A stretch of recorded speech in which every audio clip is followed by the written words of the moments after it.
Bonjour, chères femmes, et bienvenue à l'Académie M Croix Soi, où à chaque semaine, j'ai l'énorme privilège de recevoir des femmes tout à fait magnifiques, des femmes tellement inspirantes qui ont développé dans leur vie les trois piliers d'une vie comblée. Donc, qui est le M, Croix Soi, qui signifie aime la femme que tu es, crois en toi, sois celle que tu veux réellement être.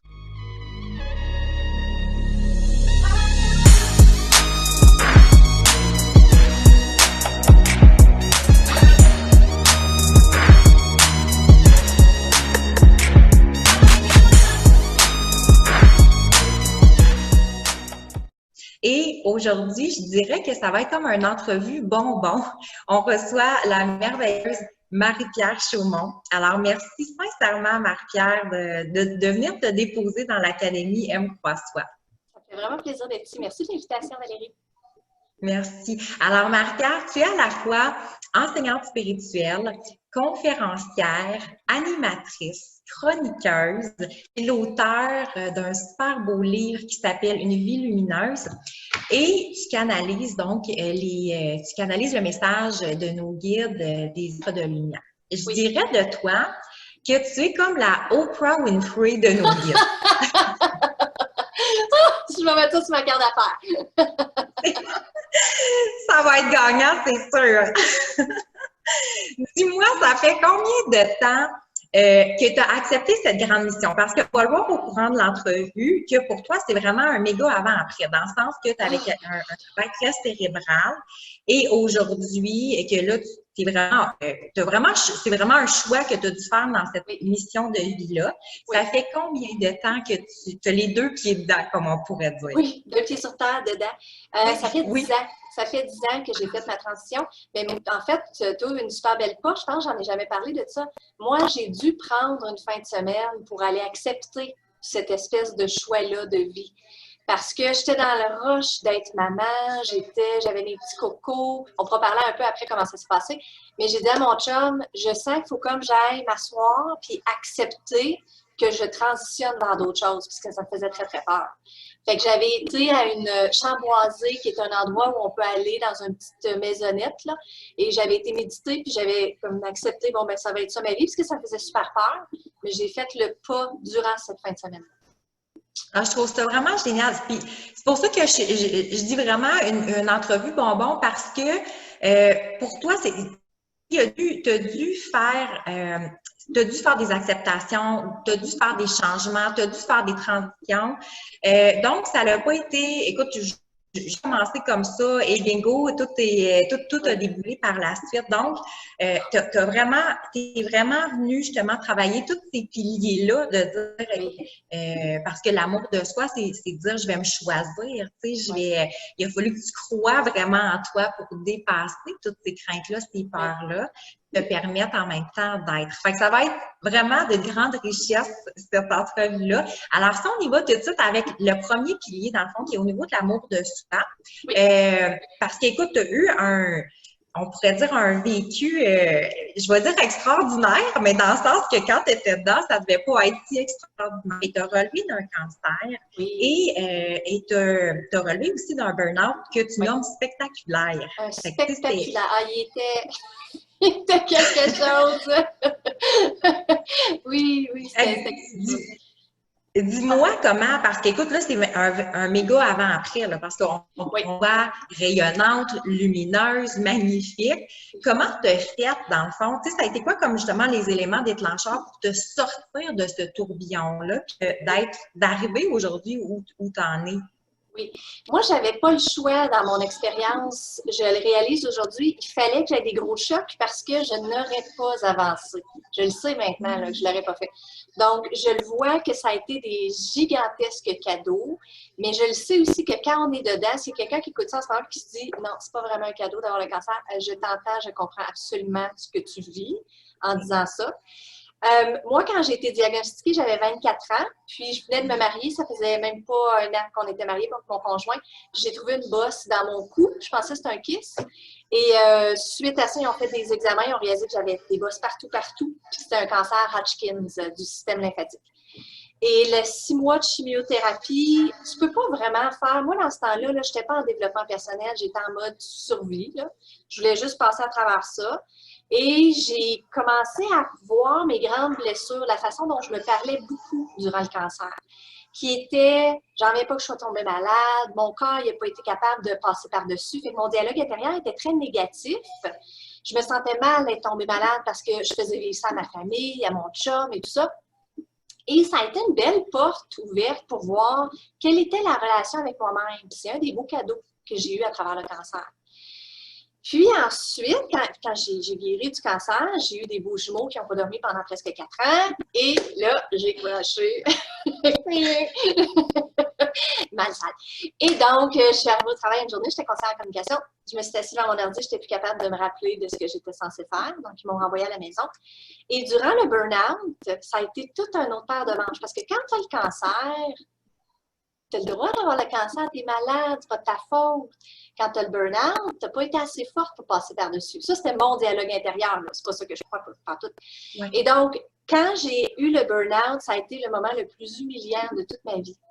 Parce que moi, qui étais la fille forte, qui avait passé à travers un cancer, qui ne dormait pas depuis 4 ans, puis qui était quand même super performante au travail, j'ai dû m'arrêter puis dire pourquoi je me vois comme ça? Pourquoi moi, je n'ai pas le droit de dire je suis fatiguée?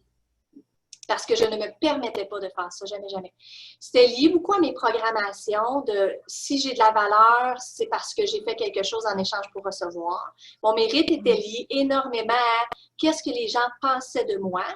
Le jugement était très important dans mon expérience. J'avais peur du conflit, j'avais peur d'être jugée, j'avais très, très peur de ne pas être aimée. Mais à la base, c'est parce que moi, je ne m'aimais pas comme j'étais. Je ne m'acceptais pas comme j'étais. Fait que suite au burn-out, j'ai découvert la connexion spirituelle. En fait, durant le burn-out, j'ai commencé à méditer pour m'aider beaucoup avec l'anxiété. Pour ceux qui me connaissent, je suis tellement fatigante avec la méditation. J'aime tellement ça. Donc, j'ai commencé à méditer et j'ai commencé à avoir des frissons, des pressions. J'ai réalisé qu'il y a quelque chose qui se passait. Et c'est en jouant avec les jeux d'horreur. Est-ce que tu connais ça, des jeux d'horreur? Oui. Oui, donc je pigeais toujours les mêmes cartes, j'en parle dans mon livre.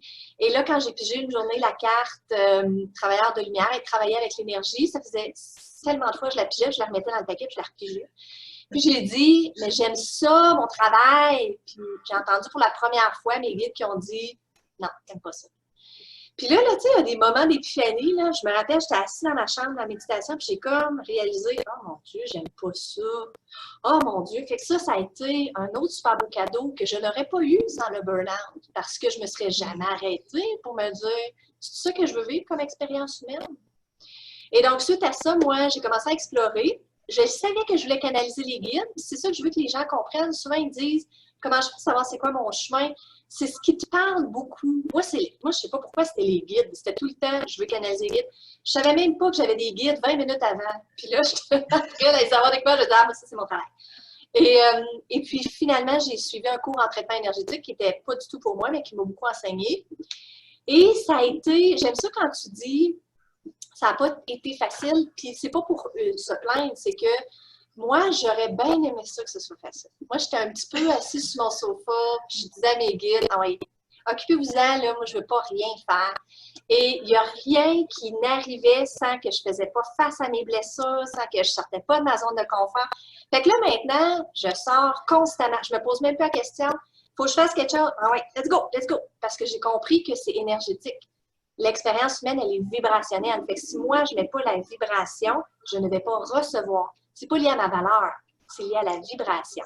Ça a été un super bel apprentissage. Vraiment, parce que je trouve que c'est beau de cette phrase-là, c'est pas relié à ma valeur, parce qu'effectivement, souvent, c'est que on se remet en question, je suis pas assez bonne, je suis pas assez ci, je suis pas assez ça, et là, la critique commence, et là, c'est un cercle infernal, tu sais, oui. Ça va vraiment à l'encontre de l'amour de soi en même temps. Fait que c'est beau de l'emmener en lien avec la vibration, qu'est-ce qu'on dégage. Oui, puis on a tendance à tomber dans la culpabilité, tu sais, quand on se dit « Oh non, il ne faut pas que je me parle comme ça. Oh non, parce que là, ma vibration, tata. » Mais ça ne règle pas nos défis si on les réprime. C'est correct de se regarder et de dire « Wow, je ne m'aime pas en ce moment. » Puis d'accueillir ça avec compassion, avec douceur. Parce qu'on se fait dire par tout le monde, moi inclus, il faut que tu t'aimes, il faut que tu t'aimes.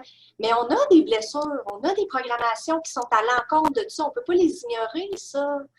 Donc, quand j'ai commencé à me regarder, j'ai réalisé que je ne m'aimais pas. Je me permettais même pas d'être. J'étais tout le temps en train de jouer un rôle pour les autres. Et donc, je me suis regardée, je me suis dit, hey, je me suis parlé tellement avec, je vais utiliser le mot dégoût parce que c'est le mot qui montre, je n'étais jamais fière de moi, je n'étais jamais contente de ce que j'avais accompli. Si j'avais accompli des choses, là, je regardais ce que je n'avais pas fait encore. Et donc, je n'ai pas ignoré ça, j'ai regardé ça. Pourquoi je fais ça? C'est quoi ça? Puis ça venait du fait que, ben, dans mon enfance, c'est comme ça qu'on avait été élevés. Il faut toujours être dans la performance pour être aimé. J'ai eu des super parents, mais ils ont aussi été élevés comme ça. Oui. Et donc, il y a un processus à faire pour passer de, je considère, moi, personnellement, de « je ne m'aime pas » à « je m'aime », qui n'est pas du jour au lendemain, et il faut que ça se fasse dans la compassion. Ça n'a pas besoin d'être une course. Ça ne peut pas être une course, à vrai dire, hein? Parce que, puis là, c'est sûr qu'on est dans un air où on veut que ça aille très vite, tout est très accessible tout de suite, mais et c'est toujours ça que je dis, on parle de l'être, là, c'est plus dans le, on n'est pas dans le faire. Quand on parle d'être, c'est comme si la notion du temps n'existe plus en même temps, tu sais. Oui.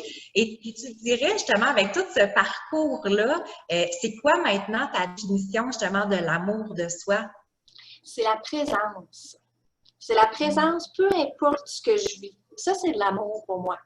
Parce que je me permets sans résister d'avoir des journées. Je vais te donner un exemple. Je suis en béquille aujourd'hui, OK? Je me suis fait mal au genou. Mon ancien moi aurait été en colère contre mon corps, ça aurait été dans la frustration, dans l'urgence. Là, je suis dans la présence. Je m'aime là-dedans. J'aime mon corps là-dedans, qui m'envoie des signaux, qui me dit la grande ralentie. Et donc, ça, pour moi, c'est de l'amour. Quand je ne m'aime pas, souvent, je ne suis pas du tout présente avec moi-même. Okay. Fait que c'est beau. Ça change complètement de la performance. Là. Ah, mon Dieu, oui. Mais c'est correct aussi, parfois, dans la performance passionnée. Parce que moi, j'avais de la difficulté à dire, ben là, ça veut dire qu'il ne faut plus que je sois dans la performance. J'aime la performance passionnée qui me fait vibrer, mais quand j'ai plus de plaisir, j'arrête. Et c'est encore une fois, c'est lié à la présence. Quand je commence à me taper sur la tête, j'en ai pas fait assez, j'arrête. Parce que là, je rentre plus dans la bonne vibration. Oui. Et le changement au niveau de la performance qui s'effectue, c'est que tu performes pour toi-même et non par rapport aux autres et non en attente de ce que les autres vont dire. Donc, c'est vraiment comme un 180 degrés, comme on pourrait dire. C'est clair. Oui, c'est clair parce qu'en fait, quand on performe pour les autres, on n'est pas en alignement avec soi, vraiment. Puis, moi, je parle beaucoup d'être pardon, j'ai perdu mon mot. Attends, au service de la lumière.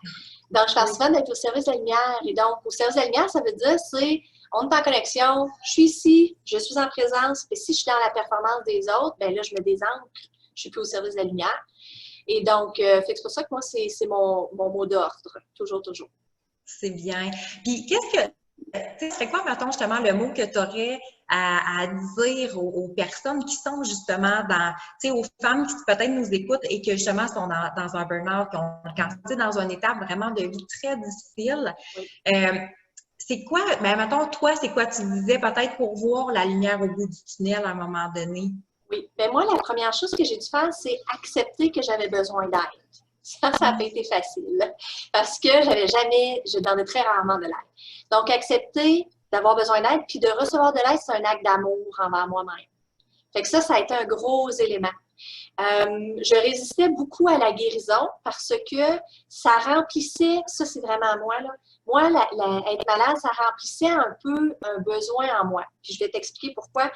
C'est que je me permettais jamais de ralentir. Jamais, jamais. Et c'est juste quand j'étais malade que je me permettais de ralentir. Puis même après le burn-out, je le faisais encore. Tant que j'avais pas de gros rhume ou je gaulais, go, go, go, go, go. Parce que ça a été long, là, je continue, moi, à vivre mes patterns. Et donc, j'ai réalisé que je n'ai plus besoin d'être malade pour prendre soin de moi. J'ai plus besoin d'être à bout pour pouvoir ralentir. Et ça, ce shift-là, ce que ça fait, c'est que j'ai introduit dans mon quotidien des moments où je fais rien. Vraiment, là, c'est pas vrai que je fais rien, c'est que je suis dans ces moments-là. Et donc, ça nourrit mon énergie, ça augmente mon taux vibratoire, ça me permet à mon corps de se déposer. Et ça, maintenant, si je pouvais me parler, là, quand j'étais dans mon burn-out, je me dirais que ça va tellement être bénéfique au final. Il faut juste que tu ralentisses, Marie, puis que tu écoutes. C'est tout. Il faut juste ralentir. Ça m'a permis aussi beaucoup de faire un ménage dans mon environnement puis dans mes croyances. Et donc, de vous arrêter puis de dire, pourquoi en ce moment je reçois cette information-là? Qu'est-ce que je vis en ce moment? Et sans culpabilité. Moi, je déteste l'idée qu'on se fasse dire que c'était notre faute si on est en burn-out, qu'on n'a pas fait quelque chose de correct, ou que c'est genre que c'était une punition, peu importe. Ah, ça m'horripile. Parce que je me suis fait dire ça quand j'ai eu le cancer, que c'était une punition. Ouais. J'ai bien aimé ça, me faire dire ça. Et donc, c'est pour ça, fait que je ne veux pas que les gens le fassent dans la culpabilité, juste dans le « Ah ben, calé ». Fait que là, en ce moment-là, moi, je me parle comme ça. Bon, là, j'ai clairement pas écouté et je vais m'aimer là-dedans pareil. Je suis humaine, mais je vais quand même prendre le temps de guérir et je vais me permettre d'être là-dedans. C'est tout. Beaucoup de compassion, d'y aller avec la compassion. Toujours la douceur, la compassion. On ne s'aime pas autant qu'on aime les autres. Et ça, il faut que ça change. Effectivement. Ah, c'est beau, merci. Quand on parle, si on parle du deuxième pilier qui est de croire en soi, oui. Toi, tu as avoir fait vivre la compagnie Kleenex pendant un bout parce que tu doutais justement de... Moi, je dis que j'ai une boîte de mouchoirs tatouée sur le cœur. Mais tu doutais beaucoup de toi. Tu avais des peurs, dans le fond. Comment tu as fait pour transcender ça, justement? Oui. Bien, là, premièrement, j'avais pas le choix de le faire parce que je savais ce qu'il y avait en arrière. Il y avait le burn-out, il y avait le cancer, il y avait vivre une vie beige, il y avait ne pas être bien. Fait que je le savais. Moi, ce qui me faisait vraiment peur, c'était le jugement. Ça, là, ça me foutait la trouille. J'avais tellement peur d'être jugée. Fait que la vie m'a envoyée dans des situations où je fais un travail que je vais probablement être jugée, mais ce qui est le plus important, c'est que je connecte avec des âmes extraordinaires. Ah, donc, je choisis constamment de connecter avec cette énergie-là, les gens avec qui je connecte plutôt que ce qui est négatif, ce qui me faisait tellement peur. J'ai réalisé aussi que, comment je vais dire ça, c'est une vibration, je vais essayer d'aller la chercher. On a le choix. J'ai réalisé que j'avais le choix dans mon expérience humaine. Je n'étais pas une marionnette avec mes guides qui étaient venus vivre un plan de vie spécifique. C'est moi qui décide qu'est-ce que je vais en faire de mon expérience humaine. Puis moi, je choisis qu'elle soit spectaculaire. Mais pas spectaculaire, du genre, il faut que je sois connue partout dans le monde, ou je dis souvent la Céline Dion de la canalisation. C'est pas nécessaire. Le spectaculaire, puis moi, j'ai dû éventuellement revoir mon succès parce que je définissais mon succès là-dessus. Spectaculaire, pour moi, c'est d'être complice avec mon chum, d'être dans l'abondance de temps, de présence avec mes enfants, d'être dans l'abondance financière, physique, oui, définitivement. Et donc, j'ai le choix de m'arrêter et de dire, est-ce que je veux ça? Oui. Bien, il va falloir que je le fasse. Il va falloir que je le crée, il va falloir que je le vibre, il va falloir que je passe à travers mes blessures, ce que je dois libérer pour y arriver. Parce que j'ai longtemps procrastiné, longtemps. J'ai longtemps été dans la victime de pourquoi ça n'arrive pas pour moi, mais je ne faisais pas ce que j'avais à faire parce que j'avais peur. Et donc, moi, je pense, pour moi, là, c'est un choix constant que je fais à tous les jours. À chaque fois que je lance un nouveau produit ou que je fais un webinaire, j'ai la chienne. À chaque fois, tout le temps. Parce que ça fait partie de qui je suis. Mais je le fais pareil. Parce qu'en le faisant, je suis en aliment avec la lumière avec moi et je sais que ça peut aider des gens. Fait que c'est vraiment, je me suis aussi enlevée du chemin. J'ai arrêté de me questionner, puis c'est ça que j'ai envie de faire, bien c'est ça que je vais faire. C'est aussi simple que ça. D'être vraiment aligné pour justement, c'est comme si l'action devient plus grande dans le fond que tes doutes et tes peurs. Oui, puis aussi de comparer, c'est quoi entre les deux? Est-ce que je connecte avec des gens extraordinaires? Est-ce que je vis ma vie en lumière? Ou je choisis d'être dans la peur, dans le jugement, de ne pas m'aimer là-dedans?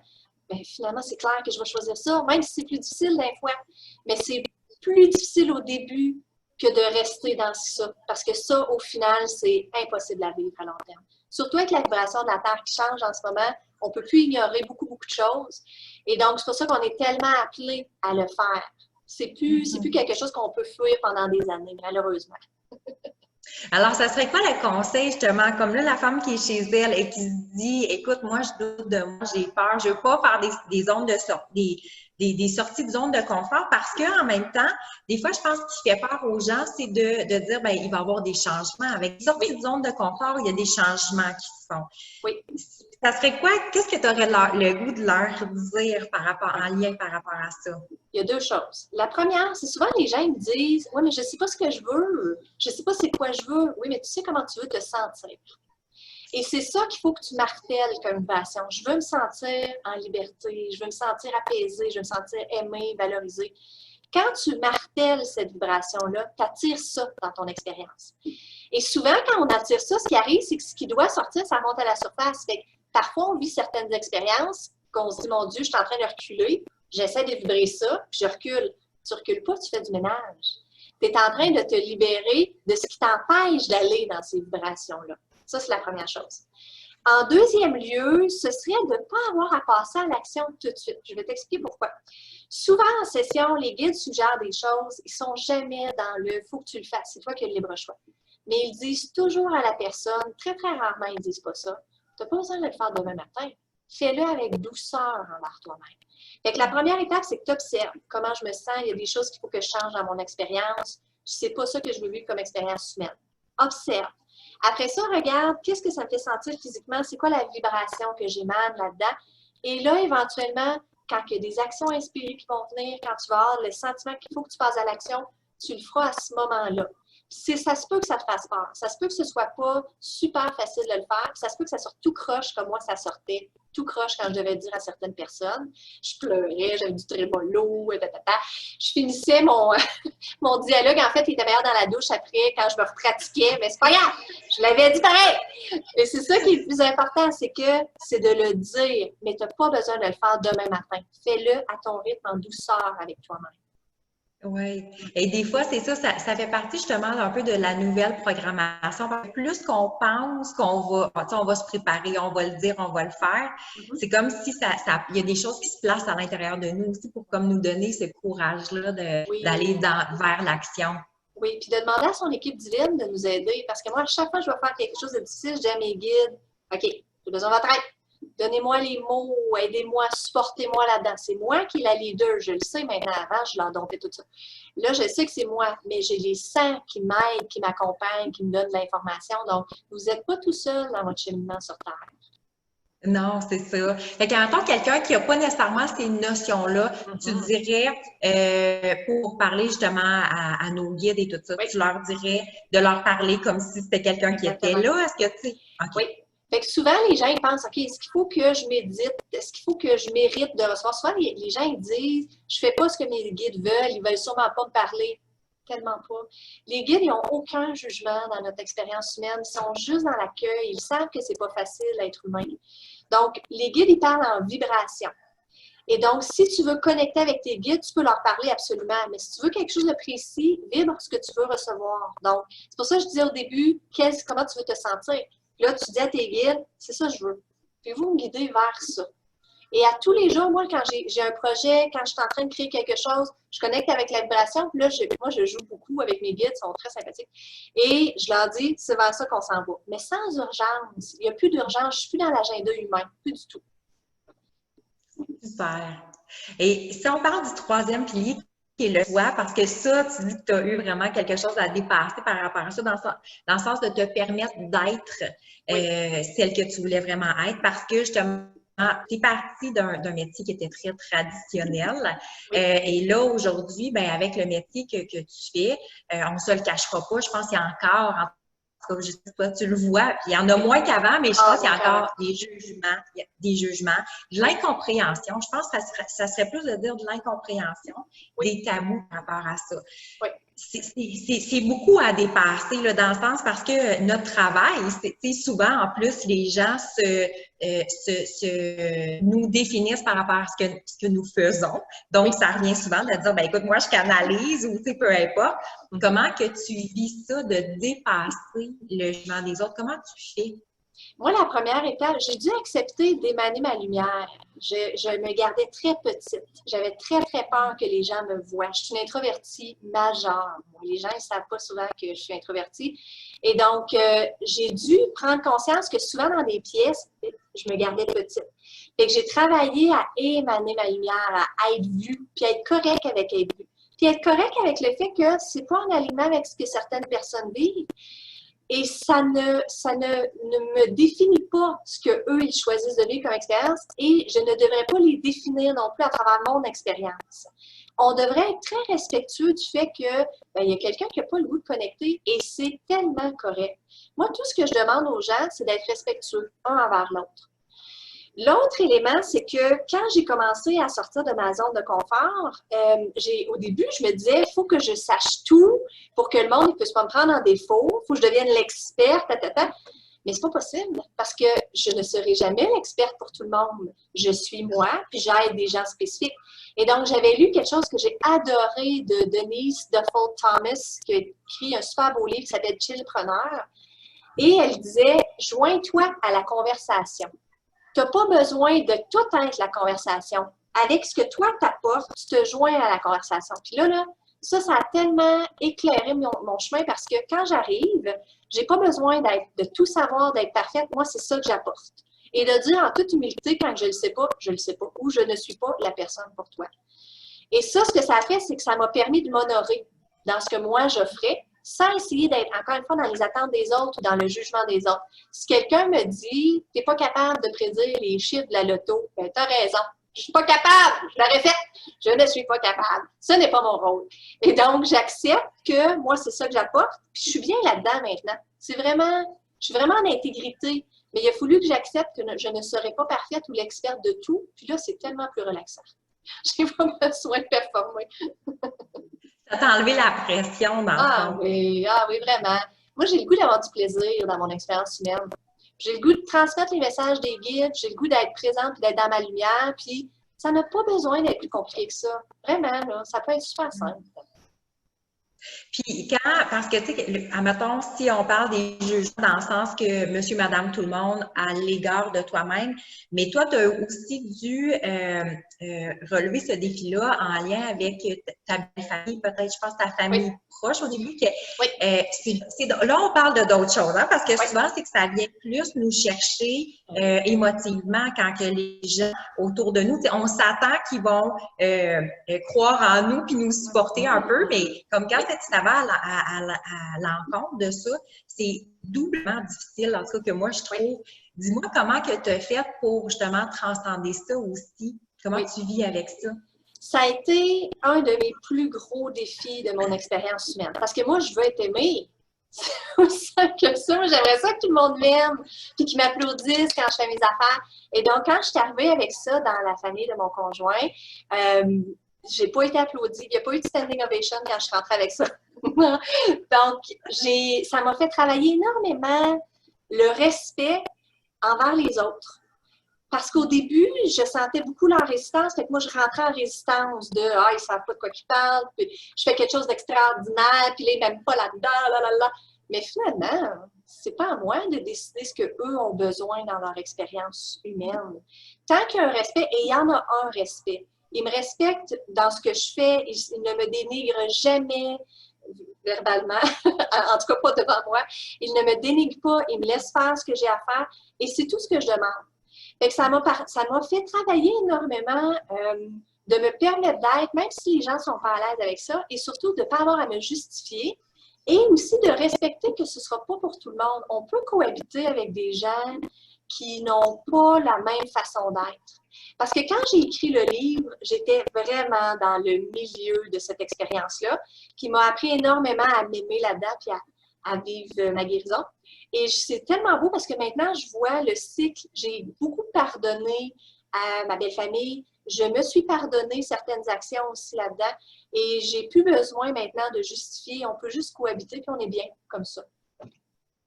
C'est beau. C'est beau parce que je trouve, tu sais, le côté que tu amènes de dire, ben, je respecte en même temps leur cheminement parce que souvent, peut-être que les gens sont portés à le prendre plus, au contraire, personnel. Ah, tu sais, comme si c'est des attaques, mais plutôt comme si de leur envoyer de l'amour, je veux pas, de respecter. Oui, puis de ne pas essayer de forcer les choses. Tu sais, moi, ça va être la relation que j'ai avec eux. On ne parle pas de connexion spirituelle. Leur fils est décédé il y a quelques années. Je ne parle pas d'informations quand il est là durant nos soupers, j'en parle pas. Parce qu'il ne serait pas bien là-dedans. C'est pas ça, la connexion spirituelle. C'est pas de faire sentir quelqu'un mal à l'aise dans le processus. Ils savent ce que je fais. Si un jour, ils ont envie que je leur en parle, s'ils ont besoin d'aide, ça va me faire plaisir, mais je ne vais jamais pousser. Puis je le fais aussi avec les enfants en passant. Ça, c'est un élément qui est très important pour moi. Moi, je ne pousse pas du tout la connexion spirituelle auprès de mes enfants.